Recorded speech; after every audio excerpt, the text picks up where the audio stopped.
Hello, and welcome to The Found Symbol. We are four actual Freemasons, and we're going to discuss all the symbols, signs, and Easter eggs in Episode 9, Order 8 of Dan Brown's The Lost Symbol.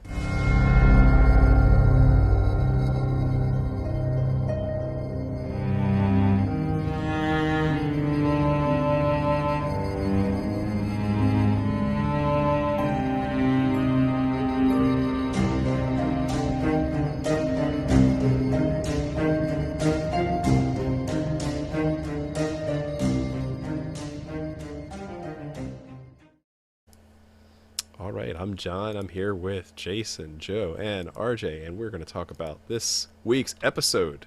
It just dropped today, so this is fun. Fair warning, there will be spoilers ahead. So if you haven't seen this week's episode, get ready. It's going to be a wild ride. So what do you guys think of this week's episode? It was all right. It was okay. Say more. What do you think, Jason? Better, worse, all on par? It's about on par. Malak evades another trap because he's always 3 steps ahead. I still don't know where they're going with tatted up Chuck Dunning, or as everybody else likes to call him, Prison Yoda. Prison Yoda. So my theory is that Prison Yoda ends up being the big bad. He will end up dying in the next episode, but he will kill Malak first. Malak will sacrifice himself to save his family. That's what I'm thinking. Even though, kind of a Darth Vader type of redemption. Even though he killed his mom again. There was good in you all along. Man, He Han killed Solo. his mom. I mean, Solo Ben got Solo killed by did his the son. same thing. So Hey, lots of younglings died. That's all I have to say. That's a true story. I thought the episode. I saw was just Anakin okay. killing Yinglings. Yinglings, slamming them. I thought the episode was just okay. I mean, there was a lot of symbolism that we went through. We got to see a lot of cool stuff. The story arc was a little bit different. It felt a little anticlimactic until like the last 30 seconds of the episode, where it leaves you off at a major cliffhanger. Which, to be honest, if the cliffhanger wasn't there, maybe there wasn't enough in that episode to get me to watch the next episode. So it was it was a We're little bit close. of a Last letdown. We're up Yeah, to like this is going to be episode 10. It's going to end hopefully in the next episode. But wait. But wait. There was 0 Triskelions in this episode, so I'm giving it a 9 out of 10. I mean, and screw all of you. So And that's how we know it's the miniseries is closing. You're just sad because you just got a new tattoo with a Triskelion on your arm. that will be my next tattoo. Okay, it's gonna be right on the head. Yep. Well, I got room there because Yes. it's shiny. All right, so this week's episode is Order 8, which we'll discuss a little bit later, but we start off at the very beginning with a nice little pyre, not unlike Darth Vader, where they burn the body, that is, they being Malak, burns the body of his recently deceased mother by his own hand, but starts drawing some weird symbols all over her body, and we're trying to figure out what some of these are. So, RJ, what did you find? well, I mean, he obviously goes into a burial, right? Like, as you guys saw, he has the ceremonial, piece of cutting down the wood and chopping it and preparing it as like an homage to his mom. Renting the Even fabric. though, that's right. Yeah, even though he even when he killed her, right? Like he did it in like, is there a way to humanely do it? He did it in this very intimate way, and so he's like still connected somehow. Which leading to what Jason was talking about, maybe there's some redemption story there. Yeah, I don't know.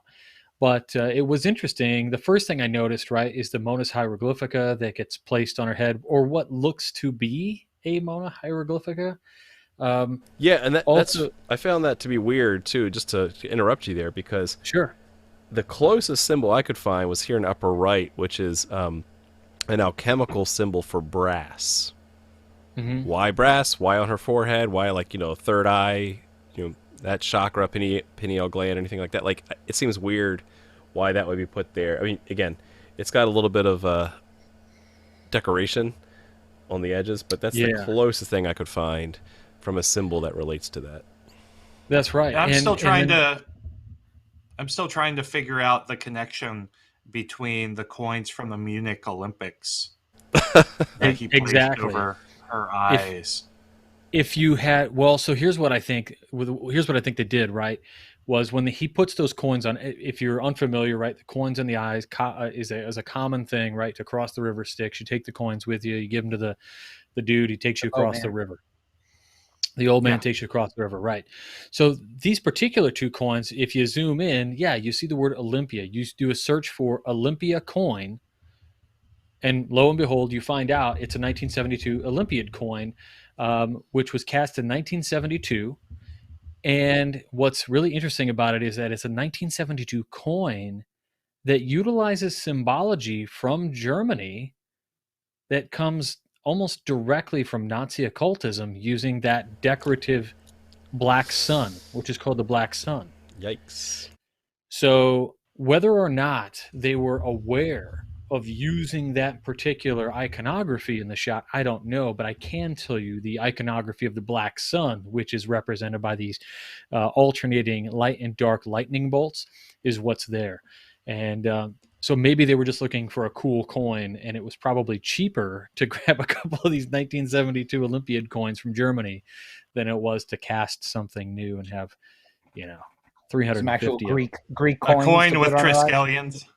A coin with No. trice. You know, they probably asked for that. Yeah, that stuff. they couldn't get the production in time, so they had to The use what was they laying around. also, if you look, he's drawing some stuff. I really couldn't figure out what he was trying to draw on her arm in that first shot. It was kind of like an hourglass shape, but without knowing what he was truly trying to draw there, I wouldn't know. Yeah, The it looked moons were almost runic, but there's really Yeah, no. it did. The runes are a little bit The more vertical. Then the moons under her eyes, right? So this is just reminiscent kind of the feminine earthly existence. So and then he's got tears, right? So maybe this just is representative of like the end of her female existence and then the shedding of the tears. But it also kind of looks like the horned goddess, a pagan symbol, but it's more of a masculine symbol. So I really wasn't sure where he was going with this. And then on the throat, it looks like it was almost the symbol for air, right? Which would make Yeah, sense, it- like right? I It could see looks that. to me to be an alchemical symbol. Yeah. And there is alchemy throughout the episode. Yep. Mhm.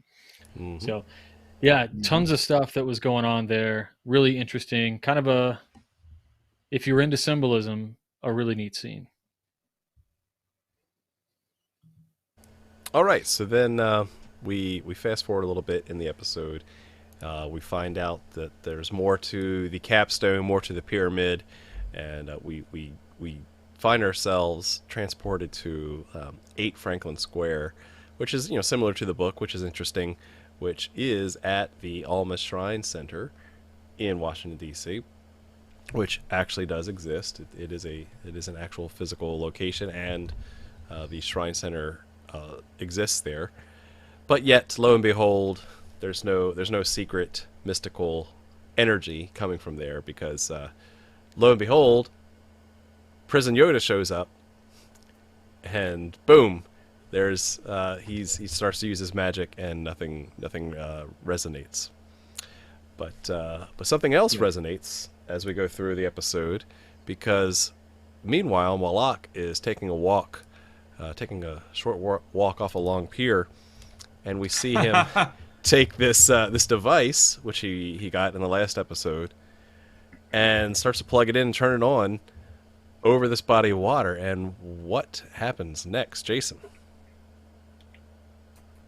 So this gets back to somatics, which we talked about last week. It was introduced last week, and it was the ability to see sound waves and sound vibrations. And typically some of the strongest use cases for somatics have been with water. Another strong use case is sand, but here we see Malak testing out, different vibrational patterns. It makes Nunez bleed from his ears, and it kills all the fish in the body of water. So very interesting. There's not much to this particular symbol that I can tell per se. It didn't really resonate with Hey-o. with yeah, It looks like unintended puns. it kind of looks like Triskelions on that inner surface. That's Wait inner for it. No, it part. doesn't. No, it doesn't. No, it Yeah. doesn't. All right, that's No, my it puns. doesn't. It looks like something else. It looks like something else. Y'all are bad. Okay, so My son draws those in the snow. It's a return to the obelisk from the last episode's love scene. yes, that one. So yeah, fast forward. We're going to skip over that and talk about how the 33rd degree, where all is revealed, may not be the 33rd degree of Freemasonry, but in fact may be an allusion to Sir Isaac Newton, right, with the Newtonian scale. And it is an actual thing where where Isaac Newton invented basically the first thermometer, which he called, but did not call his measures, his units, temperature. So if you look it up, I mean, had to check this, had to fact check this thing. But sure enough, the scale that Isaac Newton wrote down does include 34 degrees as the boiling of water, but yet 33 is when it actually starts to boil. So I thought that was a nice catch, that the 33rd degree is when water begins to boil. It's not a rolling boil yet at 34 degrees. But yes, actually true. So not necessarily Masonic, not Scottish Rite 33rd degree. But they then boil the capstone and the pyramid to reveal all the cool stuff that the wax leaks out, which is similar to the book. So at least they're sticking to the MacGuffins of the book to push the story along. Although, again, they're doing it a little bit differently, but the major elements are there. So I'm happy that they're kind of getting back to the core text of that. Mm-hmm. Great. I'm happy that you just covered my thing, so feel free to move on to the next Yeah, you one. just covered a bunch of my stuff. Oh yeah, your name is Joe. That's Yeah. what that one is. Joe, Yeah. you want to add anything else to the new? No, I Scale? absolutely do not want to add Okay. anything else to any of your conversation. Yeah. Jason, tell us about 8 Franklin Square. We've already talked about it. We didn't talk about. I'm sorry, you've already talked about it. Franklin Square is also known as Franklin Park. It is a park within Washington, D.C. That was purchased by the government in 1832 and turned into a park. Otherwise, it was just fallow land that had some springs. And there's a statue of Commodore John Barry in the west side of the park. He's been credited as the father of the American Navy, along with John Paul Jones and John Adams. But the reason for the interest behind Franklin Square or Franklin Park is the building that juts right up against it, which is the Almas Temple. It's at 1315 K Street Northwest, and it faces Franklin Square and houses Almas Shrine, which is the subgroup for Shriners International within Washington, D.C. And the edifice of the building is a Moorish style of architecture with elaborate multicolored terracotta in its facade. Constructed in 1929 by a member of the Almas Shrine. Thank you, Jason, for telling us all You're about welcome, John. Almas Thank Shrine. you, Jason. So, yeah, so it is technically a Masonic building, but the prison Yoda was unable to get the magic out of that building, right? They're all trying to find this hidden mystery. But one thing that you alluded to also earlier, Jason, is alchemy shows up in a large Yes. effect in this episode, which is super exciting, right? Because we talked a little bit about some of the tattoos on Prison Yoda. We talked about that, and now we're diving deeper. So, Jason, tell us about alchemy in general and this episode in particular. So alchemy was a, it was, most people regard alchemy as a middle age fascination with turning lead into gold or other precious metals. And alchemy took on a different form within the age of the Enlightenment, and the focus, was still very much on turning lead into gold, but the focus was more on purification. And that combined with Rosicrucianism and the self-improvement of Neoplatonic thought, spurred this interest in purification and spiritual purification as well as material purification. And so we have an alchemical process that has emerged, and there are four phases, the earth, air, water, and fire phases. But then there are like upwards of, I think, 7 or 8 different stages of alchemy. This particular stage that we're seeing here is the distillation process. And the distillation process is a process whereby the alchemist would boil an elixir to increase the elixir's purity. It flows with not only the water phase but also the air phase, because the impurities are boiled out and become vapor. And so in distillation, it is said to have been the final purge before enlightenment happens.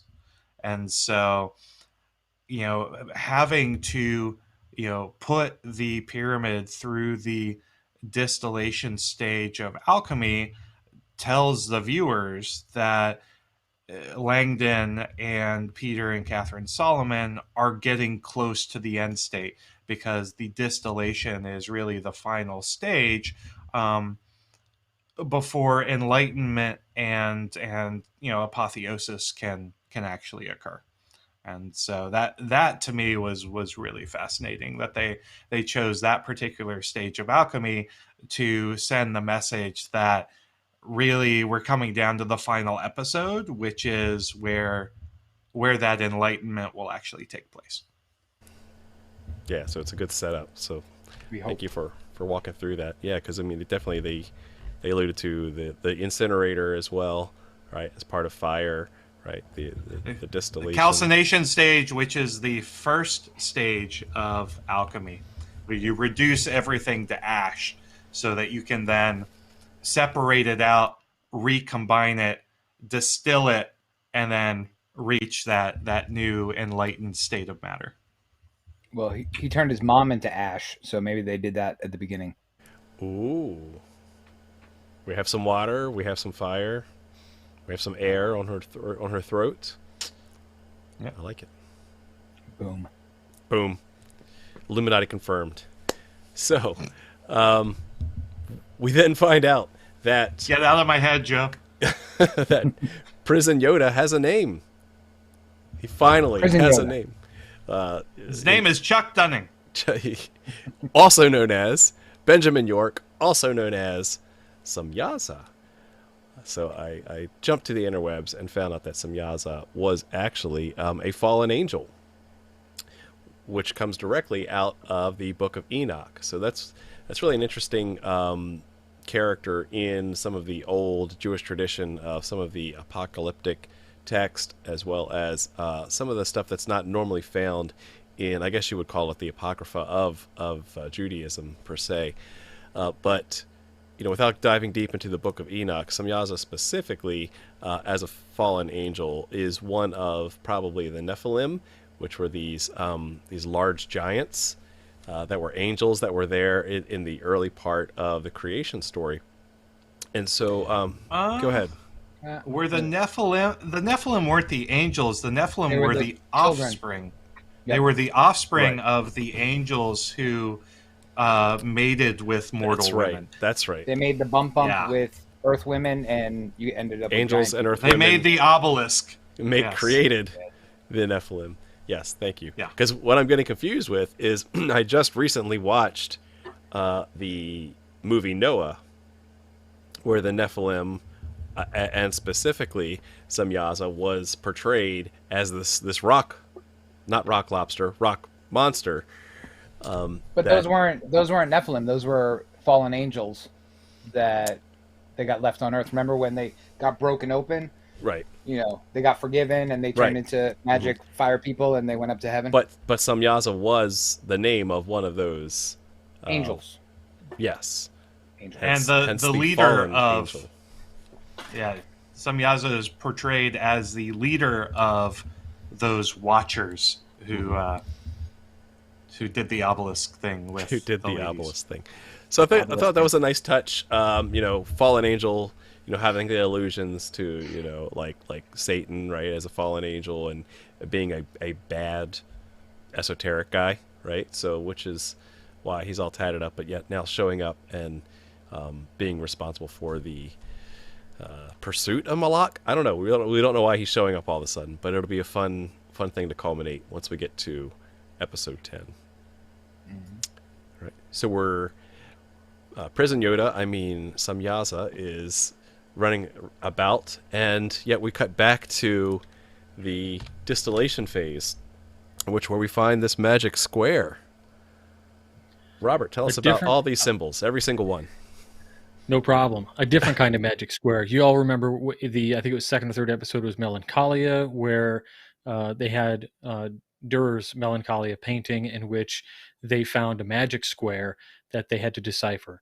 Traditionally, magic squares, we've talked about them in the past, but in a purely mathematical sense, it comes down to like math games, kind of like people play Sudoku or play solitaire. In this way, a magic square can be considered, in a very profane sense, recreational mathematics. You take numbers 1 through 9, put them in a grid, and you try to get all rows to add to 15. So it's a little bit of a puzzle. In this sense, it's totally different because what you're dealing with is iconography. And what I felt was kind of a stretch for this particular part of the episode, which really requires some imagination, because it almost feels as if instead of Robert Langdon, it's Jeff Goldblum trying to figure out how to hack the alien spaceships in ID4. He's making these wild jumps to kind of put them together in order to form a sort of pictogram in which, right, you have the solar disk at the top, or the circumpunct at the top, with the pyramid and the winding stairs, right? So you all played one of those thingies that used to get like in your Happy Meals or whatever, where you would slide around the tiles, and it's very much in that same thing. He's putting together a photograph or a pictorial message with little square emojis, and he puts them all together, and he gets this really great image that what we have on screen here. So, but then they're missing two squares. So I kind of don't know what's going on, but what you see here is this. They're saying that this area, this circled area, is the winding stairs consisting of 3, 5, and 7 steps, which adds up to 15. So that's the 15 for this magic square. But what was cool is they kind of left open those two, right before the alchemical symbol for gold, AU, and then on the other end. And we didn't know where they were going to find these two last pieces to figure out where the treasure is. Because up to this point, right, we didn't really talk about it, but they think they trick Malak into going to this mosque, but you'll find out later that it's a double, and he's not really Malak, and he has followed them to the house of the temple where this magic square leads them. So then they have to find a key. So how do they find that key, Joe? Triskelions. Yes. Everywhere. All over the place. No. They find the Tyler sword, which I was trying to find confirmation if it's actually hidden behind the master's chair. I don't know if that was just a TV thing or a cool plot device. But that's where the Tyler sword is in this temple room. But the Tyler sword is, the traditional implement that you give to a Tyler for them to stand outside the door and to protect the lodge room, without getting into too much ritual. He has a job, and it's to keep off people who are not Masons from coming in. Some fun facts about the Tyler sword: the first time it shows up in anything written is not until 1738. And most people believe that since the word that you use in a lot of ritual is the word implement and not sword, there were earlier objects that were used as the Tyler's implement, like a trowel and things like that. Brother John Bizak wrote a great article on it, but he did talk about some things that other scholars have talked about, where the traditional sword, going back to your angels bit, the traditional sword for the Tyler was the flaming sword, or the flamberge. So it did not look like that, but reality, and unfortunately, a lot of people stopped making flaming swords, or flamberges, the wavy looking swords. And I actually have one right here. So yes. Ooh, look at that. So these aren't super practical for, smoting your enemies and stuff like that, but they're purely decorative. But they do symbolize, going back to John's angels blurb, they symbol the flaming swords that are carried by angels that are guarding the entranceway to the Garden of Eden. To the Garden of since Eden. we suck and we all got kicked out. So that is a little tidbit about the Tyler sword, but it has more secrets, which Robert will get into shortly. Right. So we have symbols on said sword, right? Where we find it's laced with gold and the master square. And what else do we see on it, Robert? The Oroboros. Aha. So the classic imagery of the snake or the dragon eating its tail. A few of us have this ring. We have a ring. I wonder if that's an Ascended Master's ring. They just welded on there. Yeah. I've got mine in the other room. It's same. So the Oroboros is a really interesting symbol, just in that it is so diverse in nature, in regards to who chooses to use it and when. It's not inherently a Masonic symbol. In fact, I would argue it's probably not. But as many symbols within Freemasonry, it is likely ritually appropriated to some extent. What it really symbolizes across all brands, of religious and philosophies is going to be this idea of cyclical time, rebirth, the triskelion, life, birth, life, death, Snuck birth, it in life, different death, symbol. rebirth. Yeah. Life, death, So and it's a rebirth. cyclical time, but also they say that it's formless disorder that surrounds the ordinary world. And we also see it in Gnostic Christianity as related to the zodiac. So it represents the 12 signs around the world with its tail and its mouth. So in this instance, they also make some correlation to the tail being a phallic symbol and the mouth being a yonic symbol. So we'll keep it family friendly and leave it at that. But it was interesting nonetheless to read some of that, because I had not actually dove into that part of that symbol before. Everything that I've ever associated with it was, of course, the life cycle and the cyclical nature of time, if there is such a thing. That's the first time I heard that reference that you just made. It kind of reminds me about Norse mythology. Isn't there a serpent around Midgard that circles the whole planet? And That's right. Yeah. Yes. Yeah. Yeah, it's the world serpent. And this is supposed to also, it could also represent, tying it back to alchemy. It's an alchemical symbol for what was written. It says it can relate to alchemy, opus, or the philosopher's stone. Again, that's something that I picked up out of some text. I don't have a lot of context for it, and I won't pretend to know more than I do about it, but it was interesting to hear, just to tie it back into the idea of alchemy that had, turned up more than once in this particular episode. Yeah, I wonder if it's related to the circumpunct, right, as a circle with a dot in the middle, which is related to gold as an alchemical symbol, which is the ultimate state of purification, right, turning lead into gold. So maybe that's the connection there. All right, well, that was fun. So one more episode left. Can't wait to see what happens next. So what else did you find? Let us know in the comments below. Otherwise, that's all for this week's episode. If you want to see more content on Masonic signs, symbols, and other things in Freemasonry, subscribe to this channel. That is the Masonic Roundtable, and we will see you next week.